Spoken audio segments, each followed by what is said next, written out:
안녕하세요.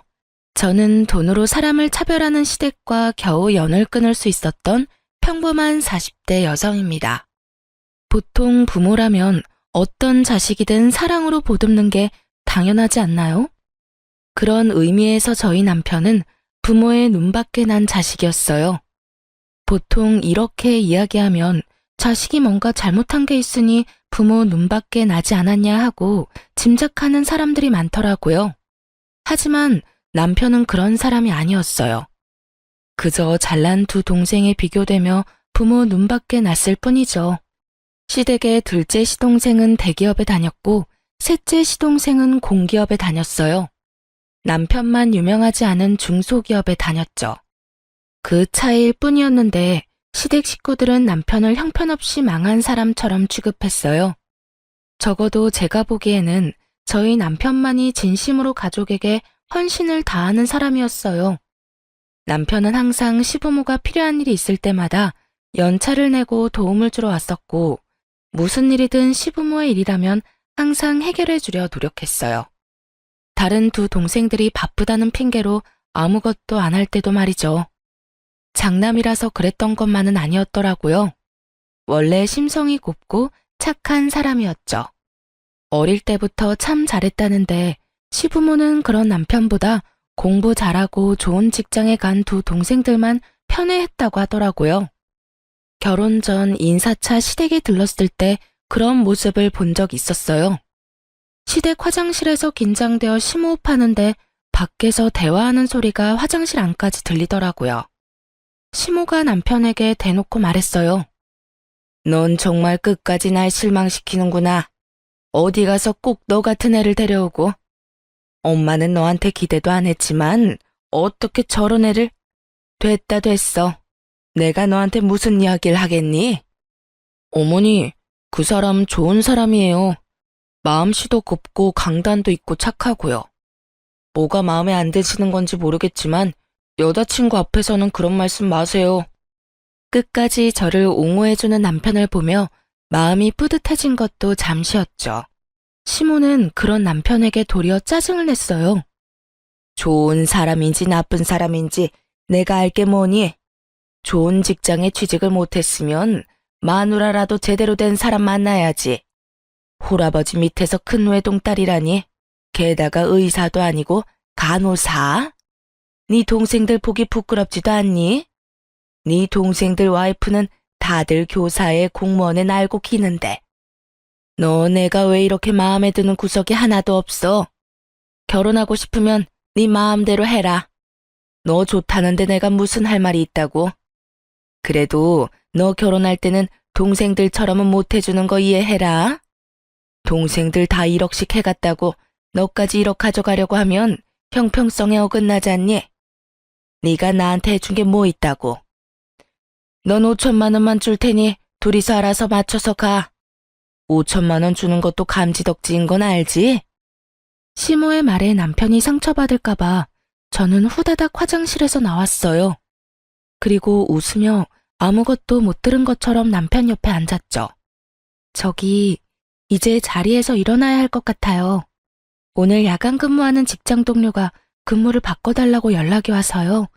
죄송하지만 다음에 찾아뵙겠습니다. 그렇게 말하고 남편을 데리고 밖으로 나왔어요. 남편은 표정이 좋지 않았어요. 결혼 전부터 저를 탐탁치 않아 하는 시모 때문에요. 저는 간호사로 일하면서 진상 환자 많이 겪었던 경험이 있어서 이런 괴롭힘은 괴롭힘 축에도 들지 않았고 아무렇지 않게 행동할 자신도 있었어요. 그런데 남편 표정이 저보다 안 좋으니 마음이 너무 쓰이더라고요. 오빠, 나는 오빠가 제일 중요해. 가족들이 뭐라 하던 간에 우리만 잘 살면 되지.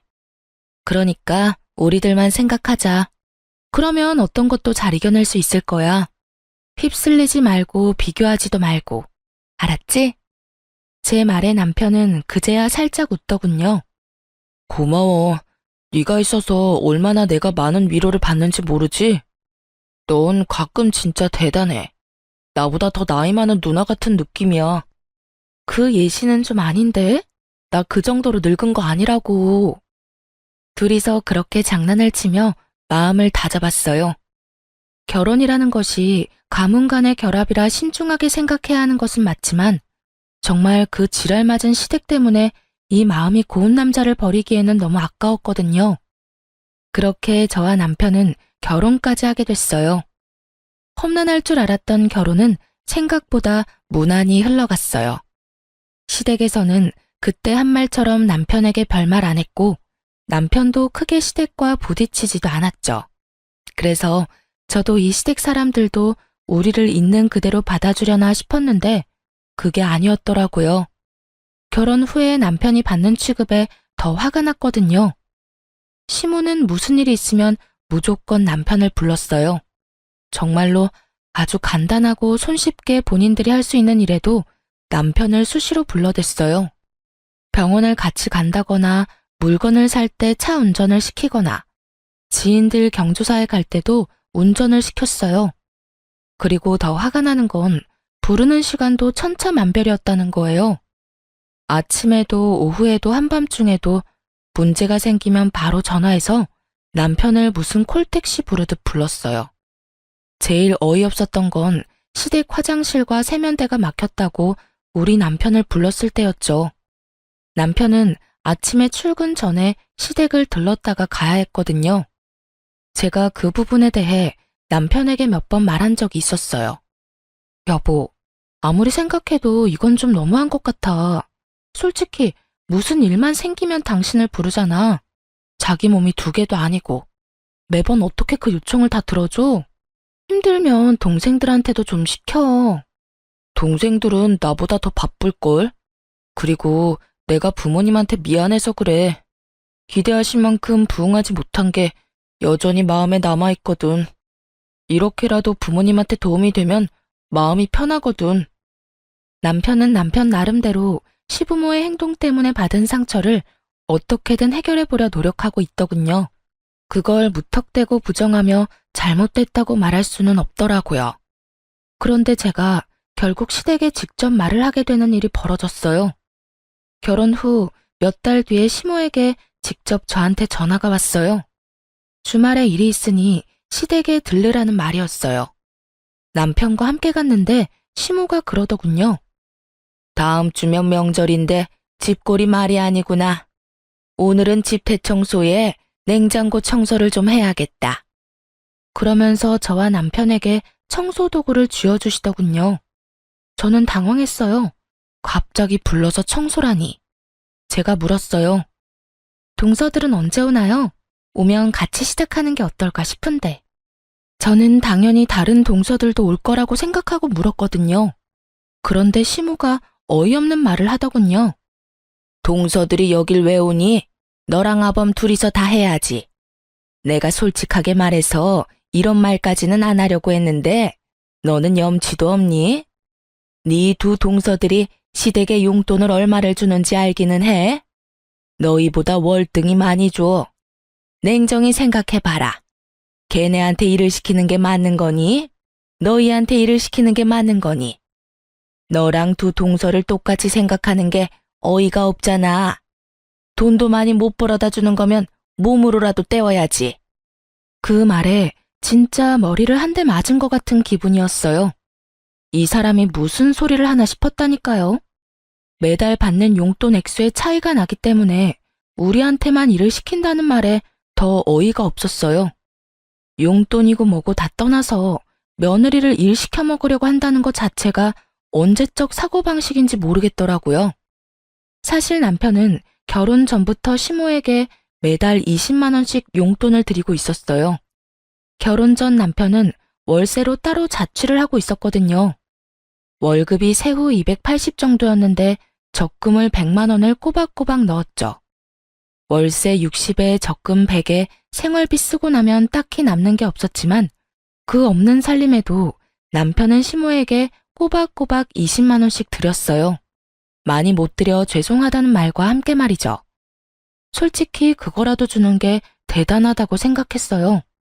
월급도 300이 안 되는 데다가 월세까지 사는 사람에게 20만 원도 큰 돈이잖아요. 그런데 2 동생들은 매달 50만 원씩 용돈을 준다고 하더군요. 결혼을 하기 전에도 결혼을 하고 난 뒤에도 말이죠. 시모는 그 액수의 차이가 차별의 기준이 된다고 아주 대놓고 말을 하더군요. 어머님은 며느리와 아들들을 이렇게 차별하는 게 당연하다고 말씀하시는 거예요?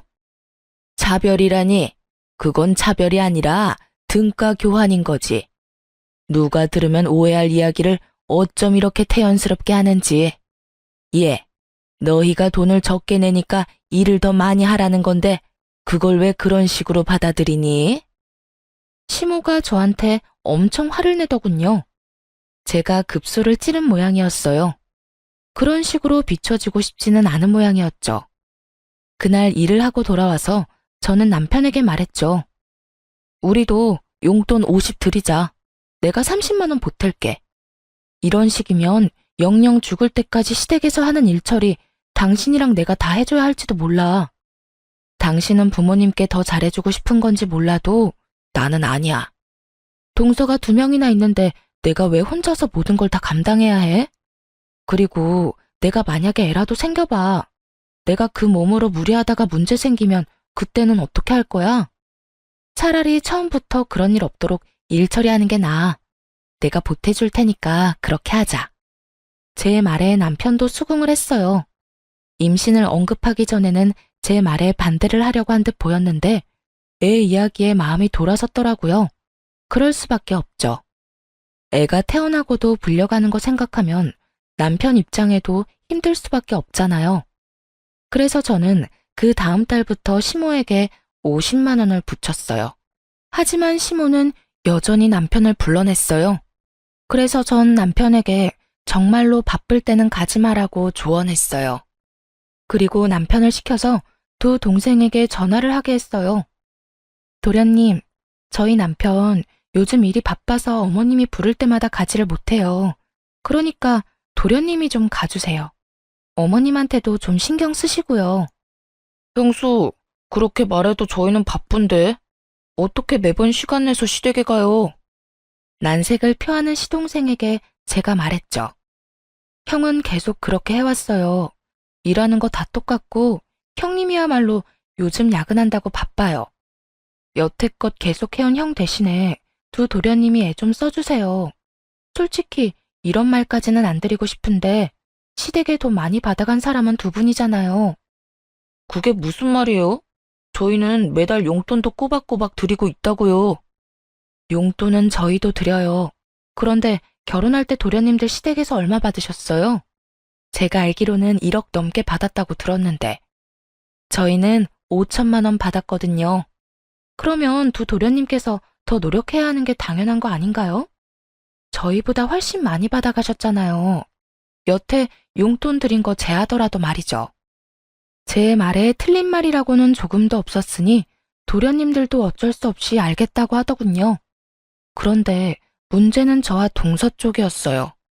시모는 여전히 저만 부르더라고요.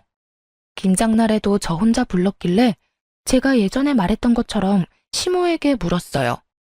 어머님, 동서들은 언제 오나요? 네 동서들은 안 온다. 바쁜 애들을 왜 불러? 죄송한데 용돈을 세 아들이 똑같이 50만 원씩 주는데 왜 김장에는 저만 부르셨어요? 부르려면 다 똑같이 부르셨어야죠. 그게 무슨 소리냐? 네가 맏며느리니까 부른 거지. 어머님, 저번에 저희한테 용돈 다르게 준다고 용돈 많이 주는 사람은 일 못 시킨다고 얘기하셨잖아요. 저희 지금 동서들처럼 50만 원씩 꼬박꼬박 드리고 있어요. 그리고 솔직히 이런 말 하기도 좀 그렇지만 저희 결혼할 때 도련님들보다 더 많이 받은 거 없어요. 도리어 훨씬 적게 받았죠. 장남인데도 불구하고 말이죠. 솔직히 주는 것도 다행이라고 생각하고 여태껏 남편이 군말 없이 시댁 일 도와드렸던 것 같은데 저는 그게 평등하다고 생각 안 하거든요. 어머님이 저번에 용돈 때문에 차별하신다고 하셨고 이제는 똑같이 용돈을 받으시니까 세 사람 동등하게 번갈아 가면서 부르세요. 며칠 전에 저 불러서 운전시키셨잖아요. 그러니까 이번에는 다른 동서 부르세요. 그렇게 말하면서 저는 내려놓았던 핸드백을 다시 들었습니다.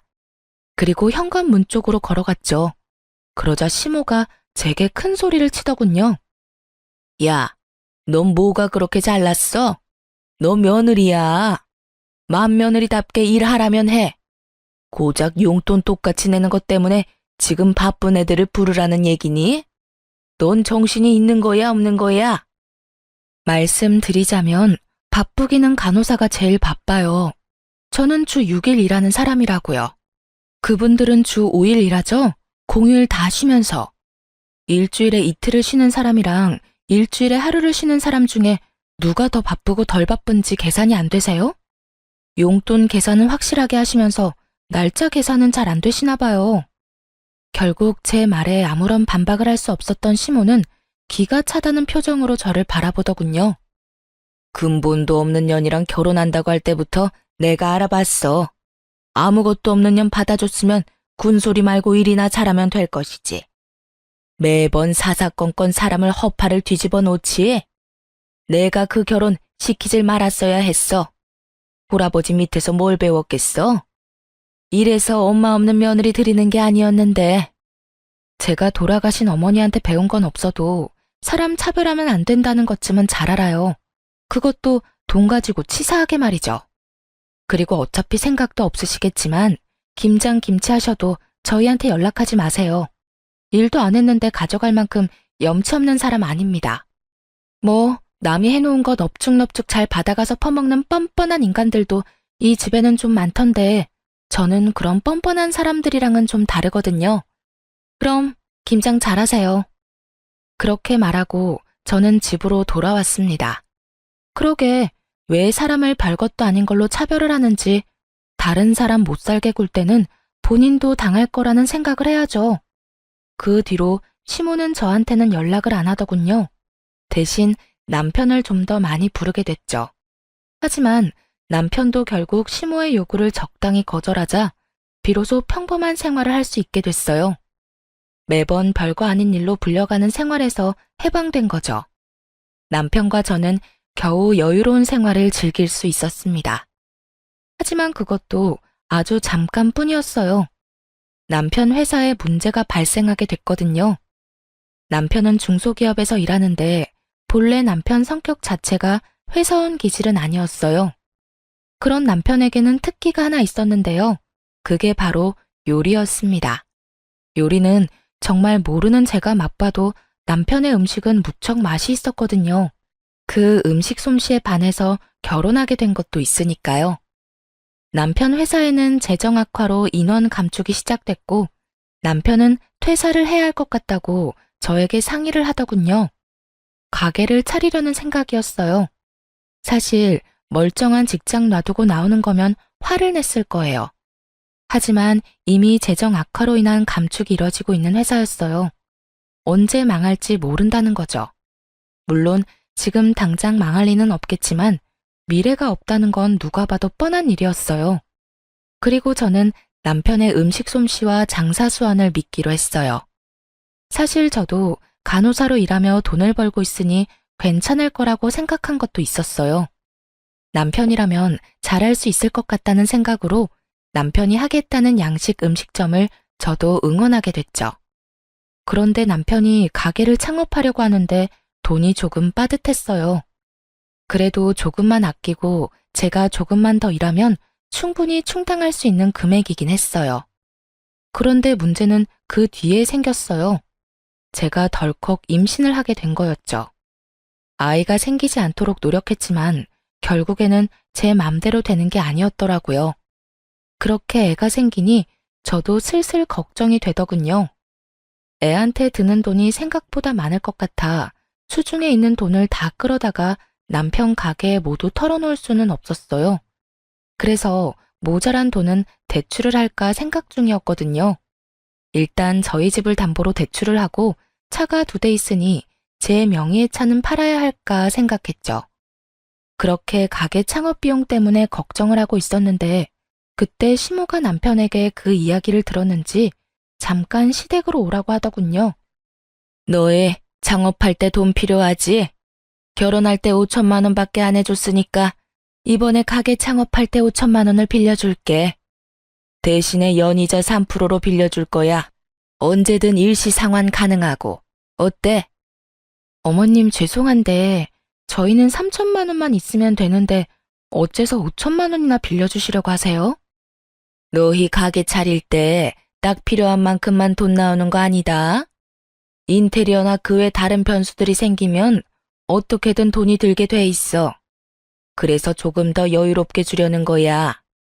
물론 시모가 좋게 이야기를 했지만 저는 당연히 그렇게 받아들이지 않았어요. 이자가 3%면 저희가 은행에서 대출받는 것보다는 더 이득이긴 했어요. 하지만 이제까지의 일들로 보면 시모가 저희를 좋게 생각해서 돈을 빌려주는 거라는 생각이 들지 않더군요.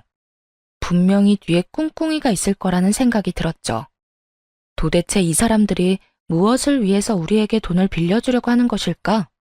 그것도 3천만 원이 필요한 사람에게 5천만 원이나 빌려주겠다는 말을 왜 했을까? 솔직히 시모에게 꿍꿍이가 있다 하더라도 이 조건은 저희에게 무척 좋은 조건이었어요.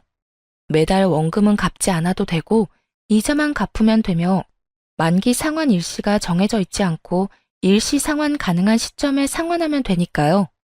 그러나 저는 뭔가 불쾌한 기분이 들어서 남편에게 그냥 거절하자고 말했어요.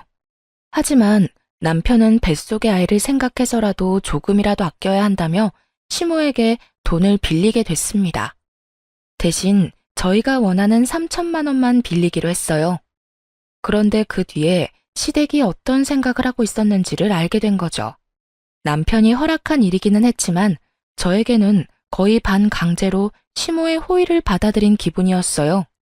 그래서 찜찜하게 생각했는데 역시나 제 생각이 맞았더군요.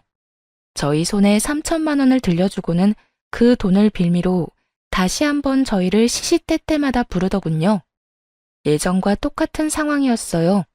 마치 집에 식모 하나를 두려는 것처럼 뭔가 필요한 게 있거나 집을 치워야 할 일이 있거나 어딘가 멀리 가야 할 때 꼭 저희 부부를 불렀어요. 솔직히 왜 돈까지 줘가면서 우리를 부려먹으려고 하나 궁금했는데 그 이유는 두 도련님과 동서들 때문이었습니다. 동서들은 불러도 고분고분 오는 성격이 아니었고 애초에 시모도 두 동서를 자기 맘대로 부리지 못하더군요. 겨우겨우 삼형제를 평등한 상황으로 만들어놨는데 결국에는 다시 이렇게 불평등한 상황으로 내몰리게 됐어요. 게다가 그간 저희를 부르지 못했던 한이라도 풀듯이 시모는 임신한 저의 몸 상태도 고려하지 않고 일주일에 2~3번을 불러내기 시작했습니다. 돈을 빌려갔으면 빌려간 값은 해야지. 아무리 우리가 호의로 돈을 빌려줬어도 그걸 당연하게 여길 생각은 아니지. 그리고 애도 움직여야 건강한 법이야. 집에서 쉴 생각하지 말고. 결국 시모의 행동에 저는 참지 못하고 그 3천만 원을 돌려주기 위해 사방으로 뛰어다니며 돈을 마련하기 시작했습니다. 그리고 그때 친정아버지가 저를 불렀죠. 딸, 요새 돈 많이 필요해? 여기저기 전화 돌리는 것 같은데 아버지가 좀 도와줄까? 마침 친정아버지는 재개발 보상금을 받아 이사를 가려던 중이었거든요. 제가 직접 아버지께 연락은 안 드렸지만 친척한테 전해들었나 보더라고요. 남편과 상의해서 친정아버지에게 감사히 돈을 빌리기로 결정하고 다시 전화를 드렸어요. 아빠, 너무 고마워. 이렇게까지 도와줘서. 사실 시댁에서 스트레스만 안 줬으면 아빠한테 신세질 일도 없을 텐데. 나랑 남편이랑 돈 많이 벌면 아빠한테 꼭 갚아줄게. 이자 두둑하게 쳐서 갚아줄 테니까 걱정하지 마. 안 갚아줘도 돼. 아빠가 너 결혼할 때 도와주지 못한 거 지금 해준다고 생각하니까 마음이 편해. 그리고 너 힘들 때 도움이 돼서 얼마나 좋은지 알아? 여태껏 너한테 도움 한 번 못 돼서 마음에 짐이 무거웠거든. 그러니까 딸, 갚을 생각하지 마. 저는 그런 아버지를 끌어안아주고 다독여줬습니다. 정말 너무 감사한 일이었어요. 부모의 사랑이라는 게 당연하지 않다는 걸 옆에서 봤잖아요. 시모는 남편을 그렇게 다독여준 적이 한 번도 없었거든요. 저는 홀아버지 밑에서 자랐지만 사랑만은 가득 받았다고 생각하며 저는 3천만 원을 들고 남편과 함께 시댁으로 갔어요. 어머님, 드릴 말씀 있어서 왔어요. 부르지도 않았는데 무슨 일이니? 그래, 차라리 잘 됐다. 온 김에 냉장고 청소도 좀 하고 가렴. 너 좀 있으면 출산인데 출산할 때까지 몸 부지런히 움직여야 해. 그게 아니고 저번에 빌린 3천만 원요. 그거 갚으려고 왔어요. 제 말에 시모의 얼굴이 딱딱하게 굳어가더군요. 이유는 한 가지뿐이었어요. 저희가 돈을 갚아버리면 허드렛 일 시킬 명분도 사라지니까요. 왜 갑자기 돈을 갚아? 너희한테 빌려준 거 천천히 갚아도 된다고 했잖니. 이자가 많이 나오는 것도 아닌데 혹시 너희 대출 받았어? 대출 이자가 얼마나 아까운지 알아? 혹시 대출 받았으면 당장 갚고 와. 이상한 데 돈 쓰지 말고. 그런 거 아니에요. 저희 아버지가 저희 사정 아시고 도와주셨어요. 그러니까 어머님께 빌린 돈부터 먼저 갚는 게 맞는 거라고 생각했고요. 대출 아니니까 걱정 마세요. 그리고 이거 돌려드릴 테니까 앞으로는 저희만 부르지 마시고 서방님네도 부르세요. 그리고 일손이 필요하신 거면 일하는 사람을 부르시고요. 집안일 하실 분이 필요하면 도우미 여사님을 부르시면 좋을 것 같아요. 아니, 돈 빌려줘 놓고 이렇게 또 사람을 부려먹으려는 건 좀 아니지 않나요? 너 지금 내가 너희 부려먹으려고 돈 빌려줬다고 생각하니? 네, 그런 의도라고 생각하고 있어요. 어머님 행동이 그렇잖아요.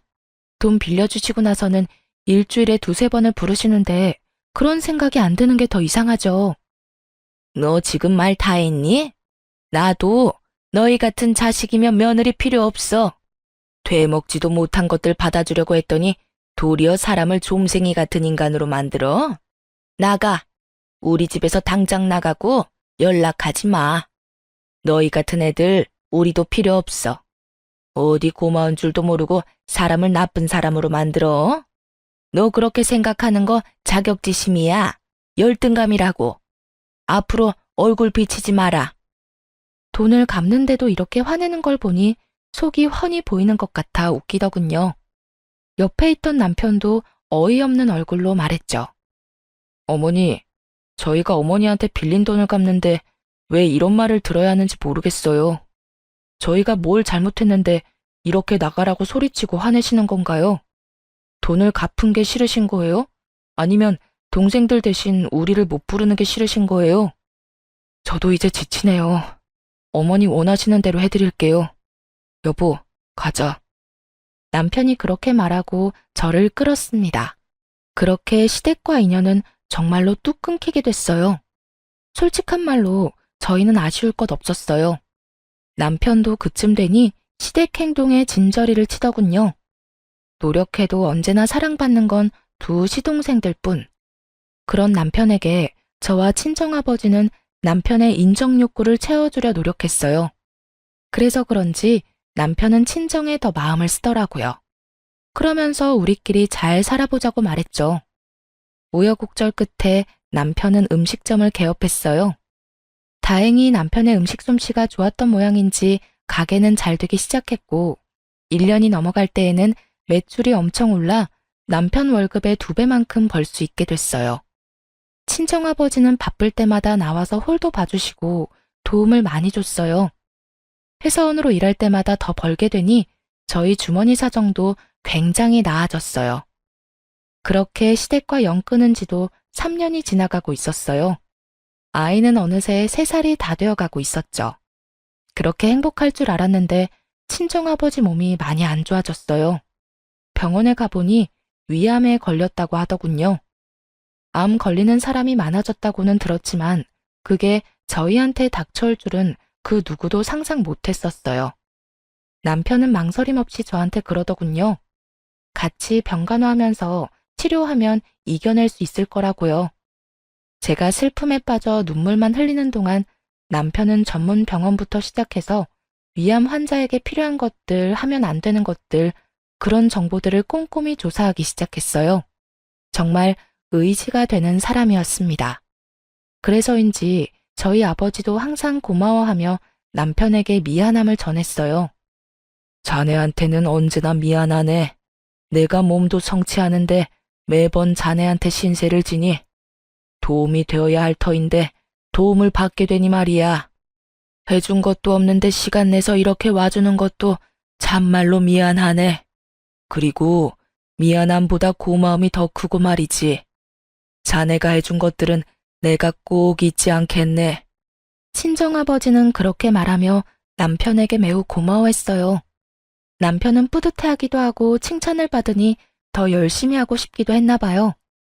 저희가 의지를 다잡고 있는 동안 시모에게서 연락이 왔어요. 잠깐 만나자고 하더군요. 그것도 남편과 함께 말이죠. 남편은 가게 문을 닫고 나올 수가 없어서 시모를 가게로 불렀어요. 오픈 시간 전에 말이죠. 시모는 작은 규모의 저희 가게를 보더니 코웃음을 치고는 용건만 빠르게 말하더군요. 너희 아버지 병원 데려갔더니 간암 3기란다. 이식 말고 답은 없다는데 내일 땡땡 병원 가서 이름 말하고 간이식 검사하고 와. 정말 3년 만에 뜬금없이 찾아와서 할 말은 아니었어요. 그리고 저만 그렇게 느낀 건 아니었죠. 언제는 필요 없다고 나가라고 해놓고 3년 만에 연락 와선 간이식 검사를 하라고요? 그보다 먼저 할 이야기가 있지 않으세요? 넌 도대체 무슨 말이 듣고 싶은 거니? 내가 화내서 너희를 쫓아냈다고 해서 네 아빠가 바뀌는 건 아니잖아. 아버지가 아프다는데 이식도 안 해주려고? 그게 아니죠. 3년 만에 만났으면 저희 근황부터 묻고 저번 일에 대한 사과를 하는 게 맞잖아요. 장장 3년을 연락도 안 하고 지냈는데 갑자기 제 간이 필요해서 왔다고 하면 제 기분은 어떻겠어요? 검사는 할 거고요. 그런데 드리고 안 드리고는 제가 선택할 문제죠. 선택? 너한테 선택이라는 게 있다고 생각하니? 너 머리끝부터 발끝까지 나랑 내 남편이 만들어준 거야. 그런 주제에 네가 부모 부양의 의무를 지지 않겠다는 거야? 그럼 처음부터 부양을 할 수 있도록 다른 동생들과 차별하지 말고 잘 키워주셨으면 됐잖아요. 제가 바보라고 생각하세요? 저야말로 두 분이 바라는 인생 만들어드리지 못해서 마음의 비처럼 생각하고 허드렛 일 다 도맡아서 한 거예요. 그쯤 했으면 인정해주고 이해해줄 때도 되지 않아요? 그런데 어머니 저한테 어떻게 하셨어요? 차라리 저한테만 그랬다면 저도 군말 안 할 생각이었어요. 그런데 제 와이프까지 끌어들여서 이 일 시키는 건 아니잖아요. 재수 씨들은 손가락에 물 하나 안 묻히면서 왜 저희 아내한테만 그런 일을 시키셨어요? 너 지금 네 와이프 편드느라 부모한테 대드는 거니? 그럼 네가 잘 좀 하지 그랬어? 아직까지 제 탓이에요? 알았어요. 더 이상 할 말 없으니까 나가세요. 어머니 진심은 잘 알았어요. 뻔히 눈앞에 보이는 손녀딸에게 눈길 한번 안 주는 거 보니 저를 자식이 아니라고 생각하는 건 명백해 보이니까요. 저는 어머니 소유물이 아니고 간이식은 어느 누구도 강요할 수 없는 부분이에요. 제가 연락할 때까지 연락하지 마세요. 결국 시모는 남편에 의해 가게 밖으로 쫓겨나갔어요. 그러나 남편은 결국 간이식 검사를 하러 갔어요. 부모 자식이고 시부는 시모만큼 남편을 못 살게 군 것도 아니었으니까요. 만약 시모가 간에 문제가 생겼다면 저는 결사반대했을 거예요. 그렇지만 시부고 남편 마음이 그러하니 존중해주기로 했죠. 검사를 하러 갈 때는 남편과 제가 같이 갔는데 하필이면 시부를 담당하는 의사 밑에 제 대학 동기가 일하고 있더라고요. 반가워서 얼굴 보고 몇 마디 나누다 이식센터에 내려가 접수를 했어요. 그렇게 일주일 뒤 검사 결과를 들으러 다시 방문했는데요. 그날 남편 검사 결과가 나온다는 말에 시모까지 달려왔더라고요. 남편은 그런 시모를 보고도 인사 한 번 건네지 않았죠. 검사 결과는 부적합이었어요. 저는 속으로 안도의 숨을 내쉬었어요. 장기 이식 공여자는 평생 몸 관리를 해야 하니 좀 걱정됐었거든요. 그렇게 저희는 자리를 뜨려고 하는데 시모가 저를 붙잡으며 말하더군요. 너도 가족이잖니? 너도 검사 한번 해보고 가거라. 어머니! 시모의 어이없는 말에 남편이 저 대신 화를 버럭 냈어요. 어떻게 이렇게 무례할 수 있어요? 화내려는 남편을 자제시키며 제가 시모에게 물었어요. 저한테 하라는 거 보니 다른 두 동서들은 간이식 검사 했나 보죠? 그래, 둘 다 부적합으로 나왔다. 넌 맏며느리인데도 검사를 안 하면 그건 문제가 있지 않겠니? 죄송한데 어머님, 적합자는 이미 나온 걸로 아는데요. 제가 진행 상황 차트를 전부 봤거든요. 적합한 가족이 이미 나왔는데도 저희한테 검사 요구하는 거 혹시 아버님도 알고 계시는 상황인 건가요? 제 말에 시모가 입을 꽉 닫아버리더군요. 묵비권 행사, 침묵이 진실이라는 말이 있죠. 사실 이걸 물어볼 필요도 없었어요. 왜냐면 이미 알고 있었거든요. 그 동기가 알려줬으니까요. 시모가 보호자 신분으로 결과를 전부 듣고 갔다고 하더라고요. 어머니, 어떻게 이러실 수 있어요? 적합자가 있는데 왜 검사해보라고 한 거예요? 그걸 언제까지 속일 생각이셨어요? 넌 동생 앞길 막고 싶니? 공여자도 힘든 수술이라잖니. 너야 별 볼 일 없는 직장에 이를 것도 없지만 둘째랑 셋째는 너랑 달라. 걔네들이 얼마나 큰 일을 하고 있는데. 시모의 어이없는 말에 남편이 시모에게 소리를 지르며 난리를 치는데 저는 조용히 그 옆에서 폰을 들었어요. 그리고 시부에게 전화를 걸었죠. 네, 오랜만에 연락드려요. 죄송해요. 그런데 제가 드릴 말씀이 있어서요. 혹시 둘째 도련님이 간이식 적합자인 거 알고 계셨어요? 어머님이 아버님을 속이신 것 같아요. 둘째 도련님 앞날을 생각해서 그러신 것 같은데 아직까지 그렇게 힘드신 게 아니라 다행인 것 같네요. 제 말에 대답도 않고 전화가 뚝 끊기더군요. 그러더니 시모 전화가 시끄럽게 울리기 시작했어요. 시부 전화였죠. 전화를 받은 시모 얼굴이 확 구겨지더군요. 시부에게 한 소리 들은 것이 분명해 보였어요. 폰 너머까지 들리는 시부의 목소리에는 노성이 가득 차 있었죠. 그런 시모를 놔두고 저희는 집으로 돌아왔어요. 시모는 돌아가는 저희를 잡으려고 했지만 시부의 분노를 고스란히 몸으로 막아내는 중이라 그럴 수도 없었어요. 그리고 그 다음 날부터 시모는 시도 때도 없이 저한테 전화를 해서 쪼아대기 시작했어요. 너희들 때문이야. 너희가 그 이야기를 남편한테 풀어버리는 통에 남편이 내 명의 카드까지 정지했잖아. 너희가 책임져. 어머님이랑 둘째 도련님이 거짓말해서 생긴 일을 왜 저희가 책임져야 하는데요? 그리고 무슨 책임을 어떻게 지라는 말이에요? 너희 이 집 살 때 5천만 원 해준 거 내놔. 그거라도 있어야 내가 생활을 하지. 늙어서 골골대는 인간 병수발도 들어야 하는데 돈도 없으면 어떻게 생활을 하니? 매달 100만 원씩 꼬박꼬박 받는다는 걸 제가 아는데도 돈 없는 것처럼 말하는 걸 보니 참 어이가 없었죠. 그리고 그 5천만 원을 걸고 넘어질 줄은 생각도 못했거든요. 그래도 그 집구석에서 나온 돈 차라리 이참에 다 갚아버릴까 했죠. 그렇지만 지금 돈 좀 번다고 5천만 원이라는 큰 돈이 갑자기 하늘에서 떨어지는 건 아니잖아요. 그때 제 전화를 듣고 있던 아버지가 그러더군요. 너희만 괜찮으면 너희 집 팔고 우리 집 전세금 합쳐서 좀 더 평수가 큰 집 얻고 남은 금액으로 5천만 원 갚는 건 어떻겠니?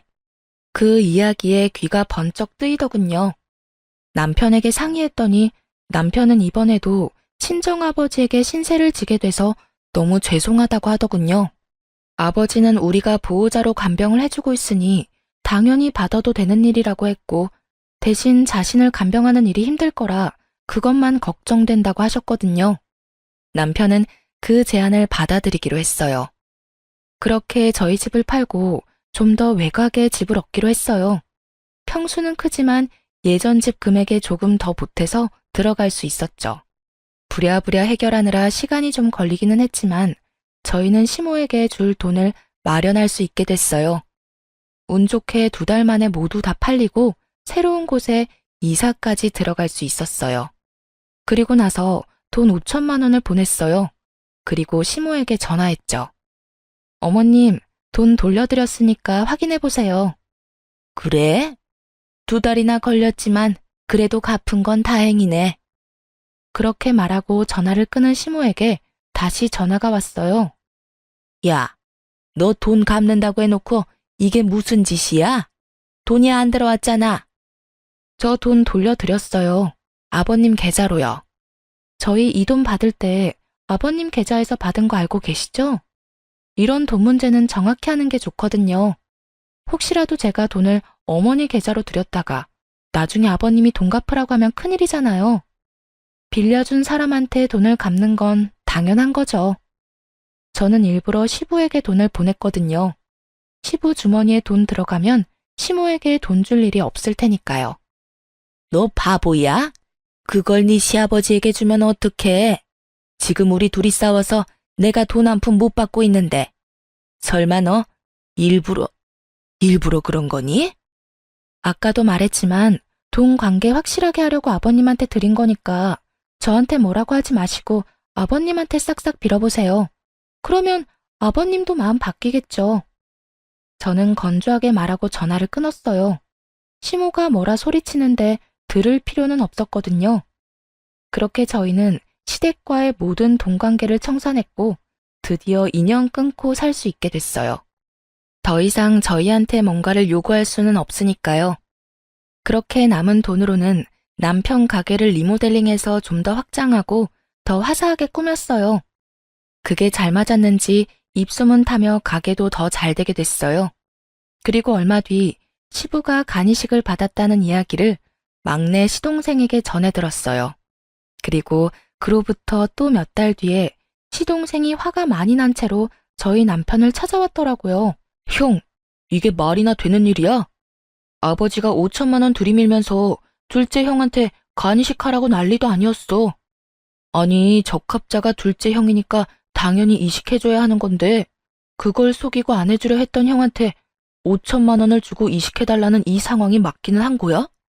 내가 적합자였으면 나는 그냥 줬어.